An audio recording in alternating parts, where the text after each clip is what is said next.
మన హిందూ సంప్రదాయంలో గొప్పతనం సరస్వతీదేవి చిత్రం మీరు చూస్తుంటారు, అక్కడ నెమలి ఉంటుంది. ఎందుకు ఉంటుంది సరస్వతీదేవి చిత్రంలో నెమలి అని చెప్పండి? ఎందుకు నెమలి పని? వీణ ఉందంటే సంగీతం, పుస్తకం ఉందంటే సాహిత్యం, హంస ఉందంటే ఆవిడ వాహనం. నెమలి ఎందుకు? నెమలి బ్రహ్మచర్యానికి సంకేతం. ఆడనెమలి మగనెమలి కలవకుండానే సంతానానికి అంటారు. మగనెమలి నాట్యం చేస్తూ ఉంటే ఆడనెమలి పరవశించిపోయి ఆ దగ్గరకు వచ్చి ఆ కళ్ళ నుంచి ఓ ద్రవం స్రవిస్తూ ఉంటుంది. మగనెమలి దగ్గరకు వచ్చి అలా ఆఘ్రాణిస్తుంది, గర్భం ధరిస్తుంది. భౌతిక సంపర్కం లేకుండా నెమలి గర్భం ధరిస్తుంది. అందుకని దాన్ని అస్ఖలిత బ్రహ్మచర్యం అంటారు. శ్రీకృష్ణుడు జీవితం అంతా పాటించింది అది, కాబట్టే 16,000 సంవత్సరాలు చేశాడు.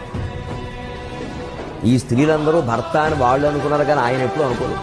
అందుకే శ్రీకృష్ణుడు శిరస్సు మీద నెమలిపించింది. ఏదో బజార్లో దొరికిందని కొనుక్కోలేదు.